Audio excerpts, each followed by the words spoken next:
Video കണ്ടിട്ട്, അതായത് ഈ സെയിം ഫ്ലവർ വൈസ് അല്ലെങ്കിൽ ഈ സെയിം ക്യാൻഡിൽ ഹോൾഡർ ഞാൻ കുറേ ആയി ഉണ്ടാക്കണം വിചാരിക്കണം. സോ ഇതിന് വേണ്ടിയിട്ട് ഞാൻ ആ സെയിം മോൾഡ് ആമസോണിൽ നിന്നാണ് വാങ്ങിച്ചിട്ടുണ്ടായിരുന്നത്. അപ്പോൾ ലിങ്ക് എന്തായാലും കമ്മ്യൂണിറ്റി പോസ്റ്റിൽ ഞാൻ കൊടുക്കാം. പിന്നെ ഈ ഒരു മോൾഡ് അതിൽ പറഞ്ഞ പോലെ തന്നെ ഭയങ്കര ചെറുതാണ്. നമ്മുടെ കൈൻ്റെ ഉള്ളിൽ ഇങ്ങനെ വെക്കാൻ പറ്റിയ അത്രയും സൈസുള്ളൂ.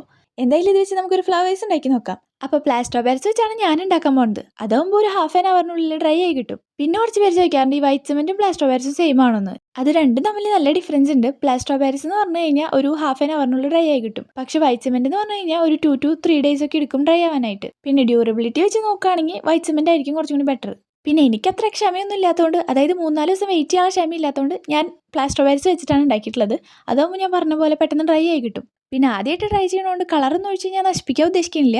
ഇതാദ്യം സെറ്റ് ആവാൻ നോക്കട്ടെ, എന്നിട്ട് നമുക്ക് അടുത്ത തവണ നല്ല അടിപൊളി കളേഴ്സിലൊക്കെ ചെയ്തെടുക്കാം. പിന്നെ സിൽക്കൺ മോൾഡ് ആയതുകൊണ്ട് തന്നെ നമുക്ക് ഇഷ്ടം പോലെ ഉണ്ടാക്കി എടുക്കാം എന്നുള്ളൊരു ധൈര്യമുണ്ട്. പിന്നെ ഇത് ഉണ്ടാക്കിയിട്ട് ഈ മോൾഡിൻ്റെ ഉള്ളിൽ നിന്ന് എടുക്കാൻ ചെറിയൊരു ബുദ്ധിമുട്ടുണ്ടായിരുന്നു, പക്ഷെ കുഴപ്പമില്ല. പിന്നെ ഈ മോൾഡ് പഴയ രൂപത്തിലാക്കി എടുക്കാൻ പറ്റുമെന്നും ചെറിയ സംശയം ഉണ്ടായിരുന്നു, പക്ഷെ അതും സെറ്റായി കിട്ടി. എന്തായാലും ഉണ്ടാക്കി വന്നപ്പോൾ നമ്മുടെ ഫ്ലവേഴ്സ് ഒക്കെ നല്ല ഫിനിഷിങ്ങിൽ കിട്ടിയിട്ടുണ്ട്.